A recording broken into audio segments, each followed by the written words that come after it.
जय श्री राम, जय महाकाल मित्रों। आप सभी का स्वागत है एक बार फिर से श्री त्रिलोकेश्वर पॉडकास्ट में।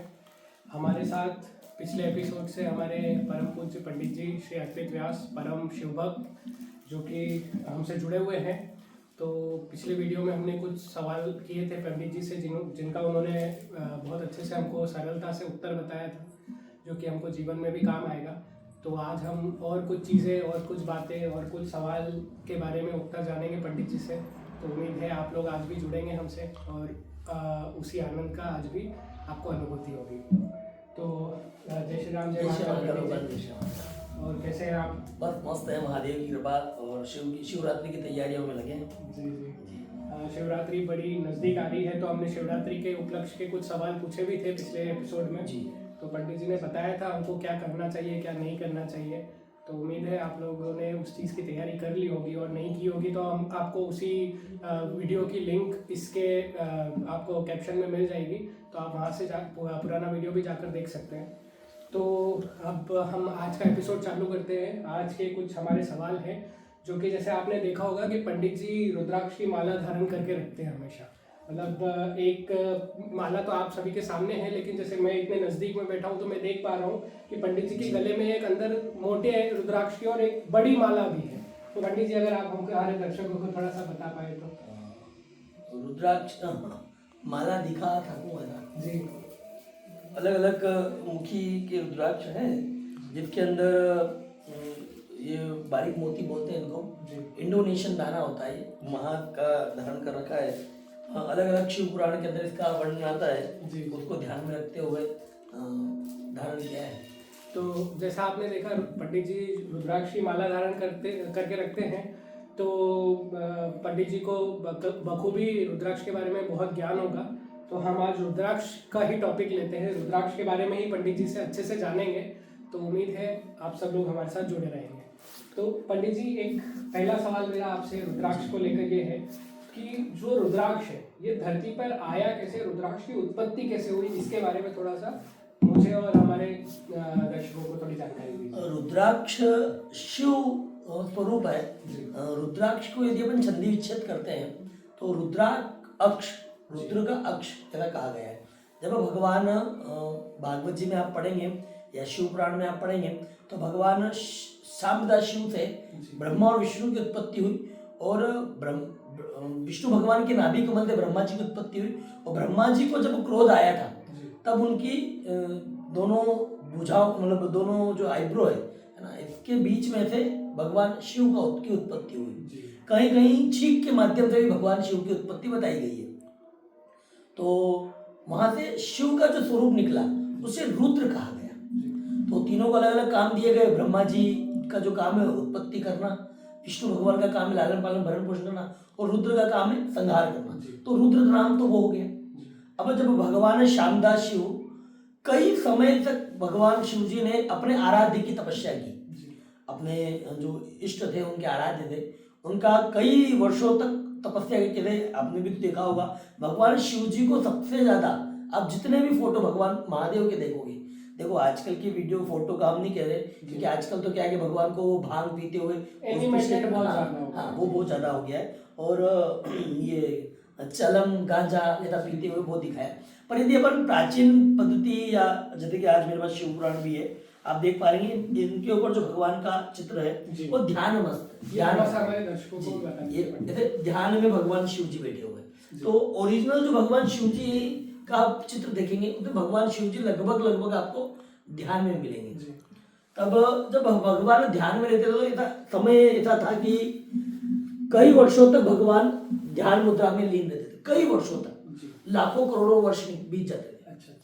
तब भगवान महादेव ने जब उनकी इच्छा से पृथ्वी के ऊपर अनुग्रह करने की इच्छा से और लोगों के ऊपर उपकार करने की इच्छा से, जब भगवान ने अपनी इच्छा से ही अपनी आंखों की बूंदों को, जो आंसू अपन जिसको कहते हैं, इसको संस्कृत में अश्रु कहा गया है, उनको जब पृथ्वी पर गिराया उसी से रुद्राक्ष के वृक्ष की उत्पत्ति हुई। तो वहां से उसका नाम रुद्राक्ष पड़ गया, क्योंकि रुद्र मतलब शिव जी के आंसू को रुद्राक्ष कहा गया।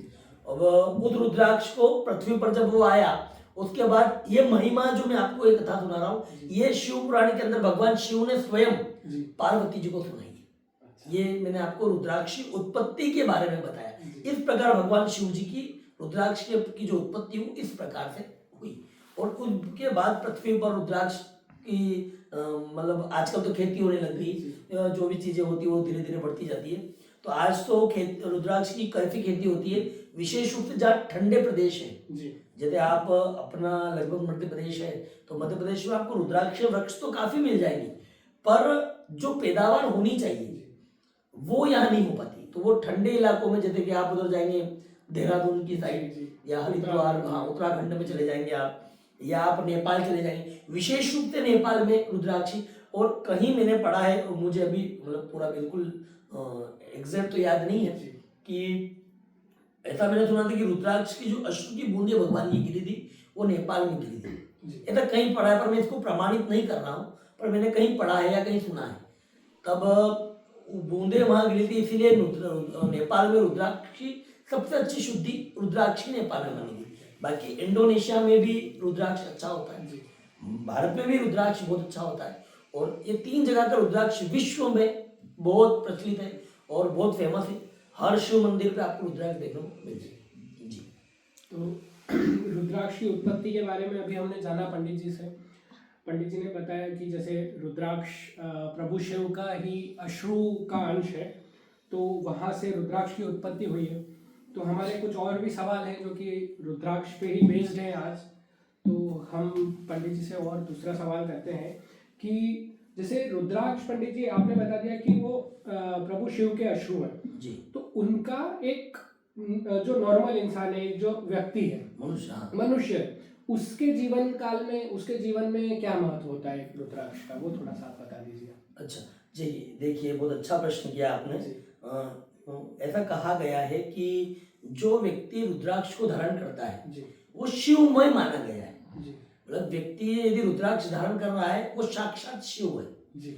कई जगह पे, कई ग्रंथों में, कई संतों के मुखारबिंद से हमने सुना है कि यदि शिव मंदिर नहीं दिख रहा है और शिव का मंदिर या शिव का शिवलिंग या शिव का विग्रह आपको देखने को नहीं मिल रहा है, बिलपत्र देखने को नहीं मिल रहा है, पर यदि किसी व्यक्ति ने, वो किसी भी जाति का, यदि उसने रुद्राक्ष धारण कर रखा है, ललाट पर भस्म धारण कर रखी है, तो वो साक्षात शिव है। अच्छा, अब इसका मतलब ये नहीं कि उसको पकड़ के उसके ऊपर जल चढ़ा दें, वैसा नहीं, पर आप उसको दर्शन करके शिव का पूजन मान्य हो गया ऐसा मान सकते हैं। ऐसा कई ग्रंथों में दिया गया है। हाँ, वो किस परिस्थिति में, जहां पर शिव मंदिर नहीं। वैसे आज के युग में भगवान महादेव की कृपा है पूरे विश्व पर कि हर जगह पर भगवान शिव जी का मंदिर आपको देखने को मिल जाएगा। और ग्रंथ भी कह रहा है कि भगवान शिव जी का मतलब मेरे मुख से भी जितनी बार शिव निकल रहा है या आपके मुख से भी जितनी बार शिव निकल रहा है, ये भी कोई महादेव की कृपा है जी, कि आप शिव बोल रहे हो या मैं शिव बोल रहा हूँ या कोई और शिव बोल रहा है, या जितने आपके वीडियो के माध्यम से जो शिव बोल रहे हैं, ये भी कहीं ना कहीं महादेव की कृपा है, तो ही ऐसा हो रहा है। तो इस संसार में जब रुद्राक्ष को जो व्यक्ति धारण करता है वो साक्षात शिव के समान हो जाता है। और भूत प्रेत डाकनी शाकनी वेताल पैताल जितने भी हैं वो सब उस व्यक्ति से कई कोसों दूर रहते हैं जो रुद्राक्ष धारण करते हैं।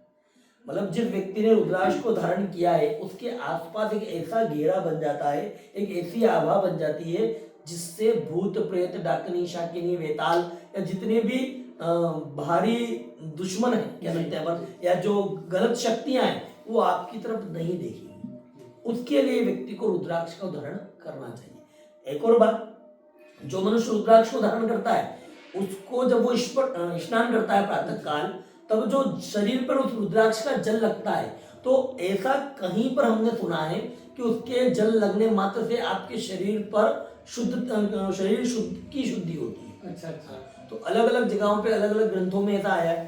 साथ में एक वैज्ञानिक थे, उनका मुझे नाम तो अभी ध्यान नहीं आ रहा है, उन्होंने रुद्राक्ष पर रिसर्च किया था। तो उनका ऐसा मानना था कि रुद्राक्ष को जल के अंदर रख करके जो प्रातः काल उठकर जल पीता है तो कई छोटी मोटी बीमारियां भी नष्ट हो जाती हैं। हाँ, जैसे हमारे पौराणिक चीजों को आजकल विज्ञान भी साबित कर ही रहा है।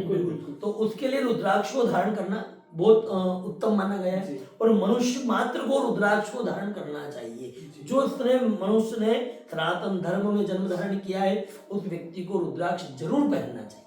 ये मैं भी आपके वीडियो के माध्यम से लोगों को कहूंगा कि जो व्यक्ति संसार में आया है, जिसके मन में शिव के प्रति भक्ति है जी उसे रुद्राक्ष को जरूर धारण करना चाहिए। अच्छा, एक और आपकी बात में एक प्रश्न मेरे भी मन में भी आ गया, तो मैं प्रश्न भी बोल दूं और उत्तर भी बोल जी दूं। बिल्कुल बिल्कुल। तो ऐसा कहा है कि कई जगह हमने सुना है कि बहुत से ऐसा कहते हैं कि हम शिव के भक्त हैं तो विष्णु को क्यों पूछे, जी, जी, जी। या विष्णु के भक्त हैं हाँ, हम तो ये- ठाकुर जी को मानते हैं जी तो हम शिव जी के मंदिर पर क्यों जाएं, हम ये आज के रुद्राक्ष क्यों। समय में बहुत विकट परिस्थिति कह हाँ, सकते हैं। बिल्कुल बिल्कुल। जी। अब लोगों को ये पता ही नहीं है कि आप उन दो लोगों के लिए में भेद देख रहे हो जो दिया और बाती है। जी अच्छा अच्छा। यदि दीपक के अंदर घी डाल दो, तेल डाल दो और बाती लगा दो, यदि उसके ऊपर अग्नि की लो नहीं आती है जब तक उस दीपक का कोई महत्व नहीं। बिल्कुल। वैसे ही शिव और विष्णु है। जी विष्णु भगवान और शिव आपस में एक दूसरे के आराध्य हैं। जी अच्छा। आपने देखा होगा, कथा भी आपने सुनी होगी कि जब राम जी सीता जी के वियोग में जंगल में भटक रहे थे, तब भगवान शिव जी ने उनका आराधन किया और सती ने जब पूछा कि भगवान ये कौन है, तो ये राम है। जी क्योंकि राम अपनी पत्नी के वियोग में दर दर भटक रहे हैं, ये विष्णु स्वरूप में हो ही नहीं सकता। जी तब वो विष्णु को देखने गई, राम जी को देखने गई, तब माँ से जब सती गई तो वहां जाकर क्या देखती है कि जैसे ही वो राम के सामने जाकर खड़ी हुई तो श्री राम ने क्या किया कि जैसे ही उनके चरणों को देखा और देखकर कह माँ आप अकेले यहाँ क्या कर रहे हो, पिताजी कहाँ हैं। तब उन्हें आश्चर्यचकित हो गए कि इन्हें ये भी पता है कि भगवान शिव की पत्नी मैं सती हूँ जी और ये दर दर भटक रहे हैं वियोग में। मतलब वो वहां जान गई कि भगवान तो जो कर रहे हैं एक लीला है। जी तो वहां से क्लियर होता है कि भगवान राम ने जब स्थापना करी तो रामेश्वरम की स्थापना करी, बिल्कुल बिल्कुल। शिव ने जब मनन किया तो राम का मनन किया। इससे क्लियर होता है कि दोनों एक ही है, दोनों में कोई भेद नहीं। ऐसा कहा है, शिव पुराण में भी आता है, भागवत जी में भी आता है कि यदि स्वप्न में भी कोई अपने राम में और शिव में भेद मान ले तो मतलब वो भगवान शिव यदि शिव का भक्त है और वो राम में भेद मान ले कि ये नहीं राम जी को हम नहीं पूछेंगे, हम तो विष्णु के भक्त, हम तो शिव के भक्त हैं, तो भगवान शिव को जीवन में कभी नहीं मिल सकते। जी और जो राम को चाहने वाले वो सोचते हैं हम तो शिव जी को नहीं भजेंगे, तो उसको भी कभी भी राम नहीं मिल सकते। ये ऐसी मान्यता है। तो इसलिए मनुष्य मात्र को जीवन में रुद्राक्ष को जरूर पहनना चाहिए। शिव और विष्णु दोनों एक ही है। रुद्राक्ष को व्यक्ति जो पहनता है, मैंने आपको पहले ही बताया, उसके आसपास भूत प्रेत डाकनी शाकनी इतने का वेताल का इनका कोई प्रभाव नहीं पड़ता।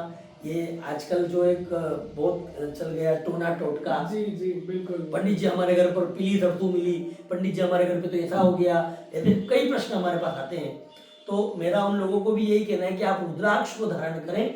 निश्चित आपके घर में यदि किसी भी प्रकार की अला बला टला जो भी है, पहली बात तो महादेव की कृपा से इस संसार में उनका वर्चस्व कभी बढ़ नहीं सकता। पर क्या होता है कि हर व्यक्ति की धारणा अलग अलग है, अपन की तो कुछ कह नहीं सकते, पर व्यक्ति मात्र को, मनुष्य मात्र को रुद्राक्ष जरूर धारण करना चाहिए। वो स्त्री हो, पुरुष हो, बच्चा हो, बड़ा हो, वृद्ध हो, कोई भी हो, उसको रुद्राक्ष धारण करने का अधिकार है। एक आपकी बात से मेरे को थोड़ा सा एक सवाल आया है पंडित जी कि जैसे अभी आपने बताया कि भूत पिशाच वगैरह सभी दूर रहते हैं रुद्राक्ष धारण करने से। तो जैसे हनुमान जी जो बजरंगबली है हमारे, उनको भी रुद्र अवतार कहा गया है, जैसे प्रभु शिव का ही रुद्र अवतार। तो क्या हम रुद्राक्ष को हनुमान जी से मतलब ऐसा मान सकते हैं कि हनुमान जी का भी एक अंश है रुद्राक्ष? ऐसा क्या लगता है ना, क्योंकि कारण क्या है कि ऐसा क्या, मैं आपको कैसे समझाऊं कि जिस प्रकार घर की एक मीटर एक जगह होता है जी, वहीं से सारा कनेक्शन जा रहा है। बिल्कुल। तो भगवान शिव जो है वो घर की डीपी है और वहीं से सारे कनेक्शन, रुद्राक्ष भी वहीं से जा रहा है, शिव जी भोलेनाथ जी भी वहीं से जा रहे हैं। तो ये सारा पावर एक ही जगह है जी जी। तो दोनों को आप एक मान सकते हैं, क्योंकि एको हम द्वितीय नास्ति ऐसा कहा है जी, कि भगवान विष्णु शिव जो भी है सब एक ही है। अंतगत्वा मतलब सभी अंतिम में आखिरी में सबके छोड़ को आप जाकर देखेंगे तो सभी एक ही है जी, ऐसा माना गया है। तो ये अभी हमने जाना कि रुद्राक्ष का क्या महत्व होता है एक व्यक्ति की, एक मनुष्य की जिंदगी में। पंडित जी ने बताया कि सभी आयु के लोग, सभी उम्र के लोग इसको धारण कर सकते हैं और इनका क्या क्या फायदे मिल सकते हैं, इनका क्या क्या अच्छाइयाँ हैं रुद्राक्ष की, वो अभी हमने जाना। अब हम चलते हैं, आगे बढ़ते हैं अगले सवाल की ओर पंडित जी। तो अगला सवाल जो हमारे पास आया हुआ है वो ये है कि जैसे रुद्राक्ष धारण, अभी मैं आपकी बात जी बिल्कुल, यहाँ पर एक और प्रश्न है कि वो मेरे मन में मेरी जिज्ञासा आई थी कि महिलाओं का भी बहुत विषय में प्रश्न आता है कि महिलाओं को रुद्राक्ष धारण करना चाहिए नहीं चाहिए करना चाहिए, क्योंकि महिलाओं को 13 वर्ष से ऊपर की जो महिलाएं हैं, जो हमारी बहनें हैं, उनको मासिक धर्म आ जाता है। तो बहुत तो ऐसा प्रश्न होता है कि रुद्राक्ष उनको पहनना चाहिए या नहीं पहनना चाहिए। तो शिव पुराण के अंदर स्पष्ट वर्णन आता है कि हर महिला रुद्राक्ष को धारण कर सकती है, उससे रुद्राक्ष कभी अपवित्र नहीं होता है। उसमें ये कहा है कि गले कंठ से 4 इंच नीचे तक आप उसको धारण कर सकते हैं, ठीक है, ज्यादा नीचे मतलब हृदय तक नहीं लाए, और सिर्फ कंठ से 4 इंच तक में जितनी जगह पे आ जाए उतनी जगह तक आप रुद्राक्ष को धारण कर सकते हैं।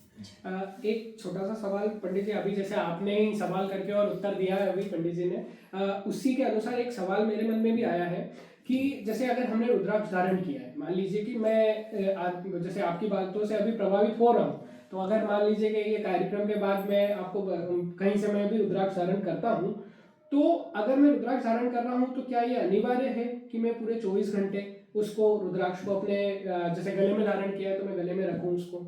नहीं, ऐसा कहीं पे दिया नहीं है।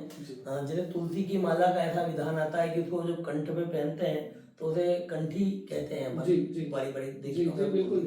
तो उसको व्यक्ति जीवन पर्यंत पहनने के बाद जीवन पर्यंत पहनना चाहिए, और उसी में आप रुद्राक्ष भी पहन सकते हैं। पर ऐसा अनिवार्य, जैसे अब अभी मैं मेरी बताऊं आपको कि मैंने इतने रुद्राक्ष पहन रखे हैं, तो यदि मैं सोने का प्रयास करूंगा तो रात्रि में नींद नहीं आएगी, स्वाभाविक बात है। रुद्राक्ष का एक स्वभाव होता है, वो थोड़ा सा गर्म होता है जी, अच्छा। और गर्म स्वभाव होने के कारण व्यक्ति जब वो इतने रुद्राक्ष पहने का इधर उधर जाएगा तो आपको नींद नहीं आएगी। तो आपको ये करना चाहिए कि उसको खोल करके ही शुद्ध जगह पर, जहाँ भगवान का स्थान है, देवी स्थान हो या पवित्र स्थान हो, वहाँ पर आप उसको रखें। प्रातः काल स्नान, मतलब अपने जो दैनिक दिनचर्या हमसे निवृत्त होने के पश्चात भगवान की पूजन के पूर्व उसे धारण कर लेना चाहिए। संध्या करने के समय भी रुद्राक्ष पहनने का महत्व आता है। जब मनुष्य, जो ब्राह्मण देवता है, जो संध्या उपासना करते हैं, उसमें भी रुद्राक्ष की माला को धारण करने का, अभिषेक करते हैं उसमें रुद्राक्ष धारण की माला को धारण करने का विधान आता है। तो व्यक्ति को नित्य क्रिया करने के पश्चात रुद्राक्ष को धारण करना चाहिए।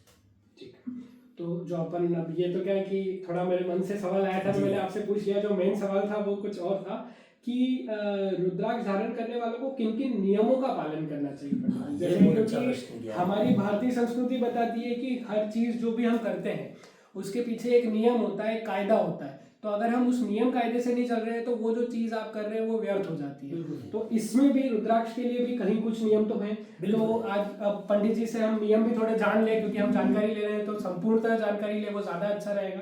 तो पंडित जी नियम आप बता दीजिए थोड़े। देखिए, रुद्राक्ष पहनने का नियम सबसे पहले तो ये है कि आपको मांस, मच्छी, मदिरा इत्यादि का सेवन नहीं करना चाहिए। सबसे पहला नियम कि आपको कभी भी मदिरा का पान नहीं करना, कभी भी मांस इत्यादि जो भी मतलब नॉनवेज जितनी भी चीजें हैं उसमें सब आ गए XYZ, ठीक है, तो वो उनको आपको ग्रहण नहीं करना चाहिए। उसके बाद यदि अपन और नियम में जाएं तो थोड़ा शुद्धता बनाए रखें। प्रतिदिन स्नान करें, जो व्यक्ति रुद्राक्ष धारण कर रहा है तो कम से कम प्रतिदिन स्नान करना चाहिए। उसके पश्चात और नियम की यदि अपन बात करें तो तामसिक प्रवृत्तियों की चीजों को ग्रहण न करें। ये आपके ऊपर डिपेंड करता है उसको कितना शुद्ध रखना है। उसमें ऐसा आता है लहसुन, प्याज इत्यादि का सेवन नहीं करना। तामसिक इसको, तामसिक, हाँ, थोड़ा सा तामसिक का मतलब ये है कि लहसुन, प्याज इत्यादि का भक्षण न करें, ठीक है। तो जितना आप उसको पवित्र रखने का प्रयास करेंगे उतना प्रभाव वो आपके जीवन में देगा। पर आप ऐसा कर रहे हैं कि उसको धारण कर रहे हैं और रात को मदिरा का पान कर रहे हैं और रुद्राक्ष को धारण कर रहे हैं, तोड़ना है, तो इसका मतलब उसका फल अच्छा की बजाय बुरा फल भी मिल सकता है। अच्छा, तो व्यक्ति को रुद्राक्ष के नियमों में इसी बातों का ध्यान रखना चाहिए कि नॉनवेज, मदिरा वगैरह इत्यादि का पालन का सेवन न करें और शुद्धता रखें जितना हो सके उतनी। और इसमें मैं एक और बात कहूंगा कि जैसे बहुत सारे लोग कहते हैं कि रुद्राक्ष पहन के शमशान जा सकते हैं या नहीं। जैसे आपने देखा होगा कि अपन जब शव यात्रा जाती है तो वहां पर भी आप पहन के जा सकते हैं, कोई प्रॉब्लम नहीं है, बिल्कुल निश्चिंत होकर, क्योंकि वो शिव, शमशान भी शिव का ही है, बिल्कुल है। तो आप उसको धारण कर सकते हैं, कोई दिक्कत है, वहां भी जा सकते हैं। तो नियमों में तो यही नियम है कि आपको इन चीजों का ध्यान रखें, शुद्धता जितनी रखेंगे उतना अच्छा है। तो जैसा अभी हमने जाना है कि हर चीज का जैसे एक कहा जाता है, कॉन्सेप्ट होता है कि हर चीज के लिए अगर पॉजिटिव होता है कुछ तो नेगेटिव भी होता है। तो ये हाँ, इंसान की प्रवृत्ति पे हाँ, डिपेंड करता है कि आप किस तरफ जाते हैं। अगर आपकी आदतें गंदी हैं, अगर आपकी चीजें गंदी हैं, तो स्वाभाविक बात है कि इसके दुष्परिणाम भी सामने आते हैं फिर। लेकिन अगर आप बिल्कुल जैसे पंडित जी ने बताया तामसिक जो शब्द उपयोग किया है पंडित जी ने, कि तामसिक प्रवृत्ति में जाते हैं और अपना नित्य क्रम बहुत अच्छे से अगर आप निभा रहे हैं, तो स्वाभाविक बात है कि इसके अच्छे परिणाम भी आपको बहुत जल्दी देखने को मिल जाते हैं रुद्राक्ष।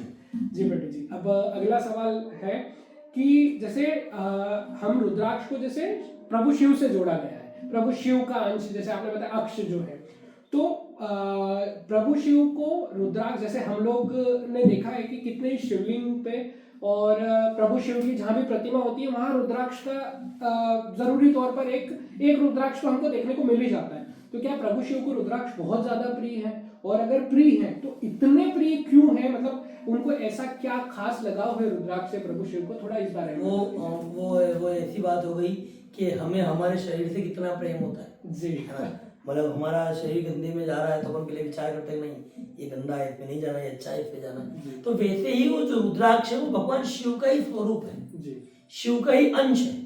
तो अंश होने के लिए और पूजनों में जितनी भी पूजन होती है शिव से संबंधित, उसके अंदर रुद्राक्ष को शिव जी को धारण कराने का महत्व ही एक है कि भगवान शिव जी को अपन शिव के ही द्वारा जो प्राप्त है वो भगवान शिव जी को अपन अर्पित कर रहे हैं। इसलिए व्यक्ति के जीवन में भगवान शिव की पूजन में रुद्राक्ष का बहुत महत्व है। रुद्राक्ष भगवान शिव जी को बहुत प्रिय है। रुद्राक्ष भगवान शिव जी को पहनाना भी चाहिए, और जो धारण किए हुए भगवान को रुद्राक्ष अपन भी धारण कर सकते हैं। तो पूजन के अंदर शिव जी की यदि अपन बात जो आपने प्रश्न महत्वता की बात करी, तो मेरे हिसाब से शायद जितना भगवान शिव जी को जल प्रिय है उतना ही भगवान शिव को रुद्राक्ष भी प्रिय है। क्योंकि मैंने शिव पुराण में पढ़ा है कि जो व्यक्ति प्रतिदिन 1100 रुद्राक्ष धारण करता है, शिव उसका दर्शन करते हैं। अच्छा, शिव पुराण में वर्णन आता है। तो शिव की महिमा के साथ साथ रुद्राक्ष की भी इतनी महिमा है कि जो व्यक्ति धारण करता है उसे साक्षात शिव दर्शन करने के लिए दर्शन करते हैं भगवान शिव। तो इसीलिए भगवान शिव जी की पूजन में रुद्राक्ष को जोड़ा गया ताकि मनुष्य उस रुद्राक्ष से भी जुड़ सके। ये कॉन्सेप्ट इसीलिए आया है कि लोग रुद्राक्ष से जुड़े शिव की पूजन के माध्यम से, और अपने जीवन के अंदर जितनी भी नेगेटिविटी, जैसे हमसे क्या बहुत सारे लोग रुद्राक्ष इसी बेस पे लेते हैं। जैसे अभी हमारा माल में रुद्राक्ष कई जगह कितनी जगह मैंने दिया है, तो लोगों का यही मानना है गुरुजी मैंने रुद्राक्ष जब से धारण किया है मेरी मदिरा छोड़ गई, गुरुजी मैंने मेरी गलत आदतें छोड़ गई। तो क्या होता है जब रुद्राक्ष आदमी को पॉजिटिव कर देता है। इसीलिए शिव का जो काम है, शिव जी का जितने भी काम है वो कल्याण के देवता का है। शिव जी को कल्याण का देवता का, तो कल्याण होने के लिए व्यक्ति को रुद्राक्ष धारण करे, इसीलिए शिव जी ने उसको इतनी महत्वता दी। पूजन में अपनी और जगह इतनी महत्वता बताई गई रुद्राक्ष। तो जैसा अभी पंडित जी ने बताया, एक छोटा सा पॉइंट पंडित जी आपने एक बात बताई कि रुद्राक्ष, जैसे पंडित जी ने बहुत से इनके जो कि अनुयायी हैं, जो कि साथ में रहते हैं, या कुछ भक्त भी बोल सकते हैं, जैसे पंडित जी हमारे इतने ज्ञानी हैं तो स्वाभाविक बात है यजमान बोल सकते हैं। तो उन लोगों को जैसे पंडित जी ने जो रुद्राक्ष दिए हैं, तो पंडित जी रुद्राक्ष आपको भी, मतलब अगर यदि आपको चाहिए हो तो आप भी पंडित जी से संपर्क कर सकते हैं। जैसे पिछला वीडियो जो डला है वो पंडित जी के पेज यूट्यूब पेज पे भी डला हुआ है, तो आप वहां से जाके कैसे भी संपर्क करके, या आप कमेंट बॉक्स में आपका मैसेज डाल दीजिएगा, तो पंडित जी आपसे स्वाभाविकली आपसे संपर्क कर लेंगे, और अगर यदि आपको रुद्राक्ष चाहिए हो तो आपको उसकी भी प्राप्ति करवा दी जाएगी। ठीक है पंडित जी, अब अपन अगले सवाल की ओर बढ़ते हैं।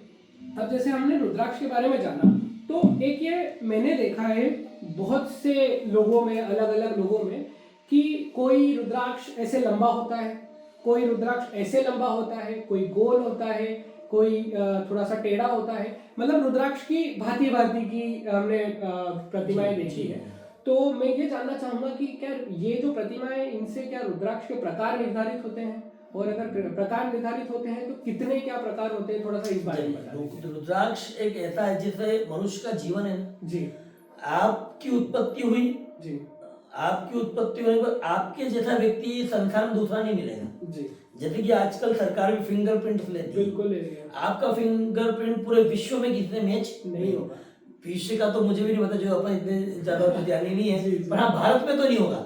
इसका मतलब ये कि आपका जो फिंगरप्रिंट वो भारत में मैच नहीं होगा। उसी प्रकार रुद्राक्ष का भी ऐसा स्वभाव जी। है। जो आपके पास एक रुद्राक्ष है वैसा रुद्राक्ष हूबहू दूसरा आपको कहीं नहीं नहीं मिला प्रतीक। हाँ, तो रुद्राक्ष के अलग अलग प्रकार हैं और अलग अलग मुखी का महत्व होता है इसमें। बनने में क्या है कि जिस प्रकार कोई व्यक्ति मोटा है, कोई पतला है, कोई लंबा है, कोई छोटा है ना, कोई दुबला है, कोई गोरा है, कोई काला है ना, उसी प्रकार रुद्राक्ष की भी अलग अलग वो है।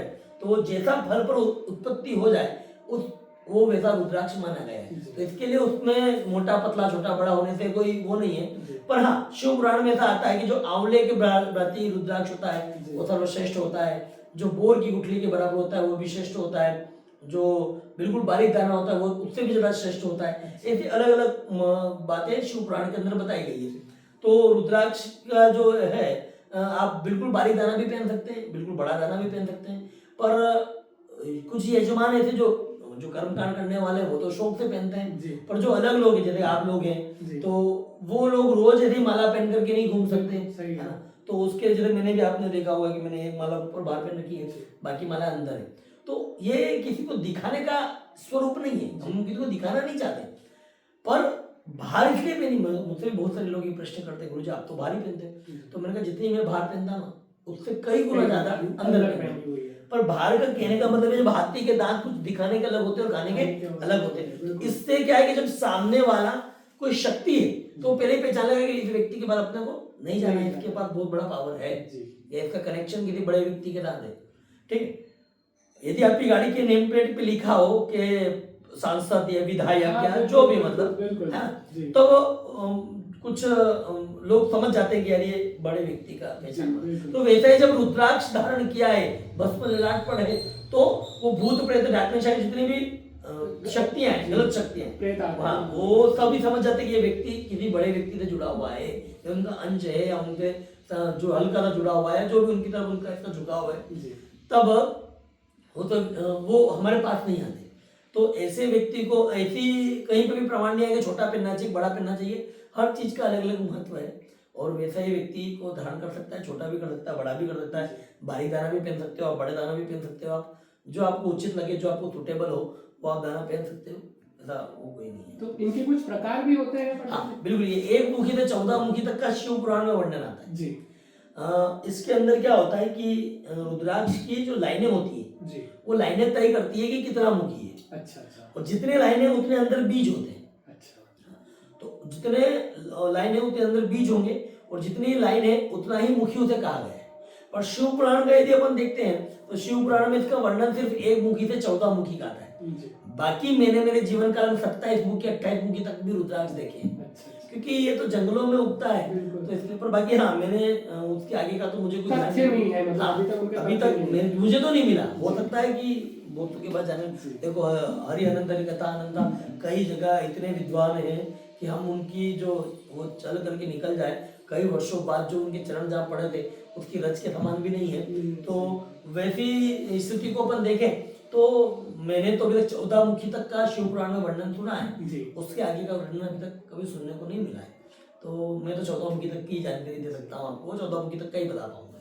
तो पंडित जी एक थोड़ा सा मेरी आपसे एक विनती थी कि जैसे 14 मुखी, आप तो जैसे रुद्राक्ष के बारे में रुद्राक्ष के ज्ञाता हैं और बहुत जानकारी है आपके पास, तो क्या हम मतलब जैसे मेरी भी एक इच्छा है, ये मेरी भी एक लालसा है कि मैं भी वो रुद्राक्ष अगर भांति भांति के जो 14 प्रकार के होते हैं वो एक या तो मैं देख पाऊँ कभी, और मेरे साथ साथ मेरे दर्शकों को भी दिखा पाऊँ, ताकि दर्शकों को भी उस चीज़ का क्या है कि आप जैसे आपने बताया, और वो क्या अगर आप दिखाएंगे नहीं तो वो बात अधूरी रह जाएगी, क्योंकि वो क्या फिर जानकारी अधूरी कहलाएगी। तो यदि अगर वो हो पाएगा क्या, मतलब हम हमारे दर्शकों को भी दिखा सके और मैं भी नहीं, मैं दिखा तो सकता हूँ, दिखाने में कोई दिक्कत नहीं है, पर वो अभी इतनी जल्दी पॉसिबल मतलब अरेंज करना इतना पॉसिबल नहीं है। मेरे पास है अवेलेबल, पर बाकी मैं उसको अभी तुरंत तो नहीं दिखा पाऊंगा ऐसा।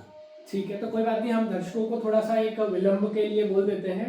तो हमारे जो 14 मुखी 14 प्रकार के जो रुद्राक्ष है उनके बारे में पंडित जी ने हमको अभी बता ही दिया है। अब क्या है, उनकी थोड़ी व्यवस्था जुटाने में और उसमें थोड़ा समय लगेगा, तो आप लोगों से हम अभी आज के वीडियो के लिए अनुमति चाहते हैं, लेकिन हम निसंकोच हम अगले वीडियो में आपके उपस्थित होंगे पंडित जी दर्शकों के सामने उन्हीं सारे रुद्राक्ष के प्रकारों के साथ। तो अभी आप सभी लोगों से हम विदा लेते हैं और पंडित जी को एक वीडियो के लिए और हम धन्यवाद करते हैं, लेकिन आप लोगों से और पंडित जी आपसे ये विनती है कि आप हमसे जुड़े रहिएगा। बिल्कुल बिल्कुल बिल्कुल, जरूर जरूर। हमारे दर्शकों को भी एक थोड़ी सी अगर आप विनती करते हैं अगले वीडियो के लिए जुड़े रहें वो। बिल्कुल, आप अगले वीडियो के लिए जुड़े रहें। मैं निश्चित आपको जितने रुद्राक्ष अभी मेरे पास अवेलेबल हैं या उपलब्ध हैं, उतने रुद्राक्ष को आपको दिखाने का प्रयास करूंगा, और जितना मैं उसको सरलता से आपको समझा सकूं जी। उतना समझाने का प्रयास करूंगा। बाकी वो अभी भी करता मैं, पर बाकी वो इतनी व्यवस्था जुटा नहीं पाऊंगा, समय लगेगा। तो इसके लिए बाकी मैं जरूर, आप अगले वीडियो में हमसे या भाई साहब से जुड़े तो निश्चित मैं आपको दिखाऊंगा। और मैं जरूर इस वीडियो को भी अपने पेज पर पी अर्पित व्यास नाम से मेरा यूट्यूब चैनल है, तो मैं उस पर भी जरूर डालूंगा कि लोगों के पास ये जानकारी जाए। बिल्कुल। जय श्री तो अभी आज का वीडियो हम इसी यहाँ पर ही खत्म करते हैं, लेकिन आप लोग जुड़े रहिएगा हमसे। हम अगले वीडियो में फिर आएंगे पंडित जी से, बाकी सारे प्रकारों के बारे में हम प्रैक्टिकल तौर पे देखेंगे उनको और जानेंगे कि किस प्रकार का क्या क्या चीज़ें होती है, किस तरीके से उनके मुख होते हैं। तो अभी हम आपसे विदा लेते हैं। जय श्री राम, जय महाकाल। जय श्री राम, जय माता। जय महाकाल।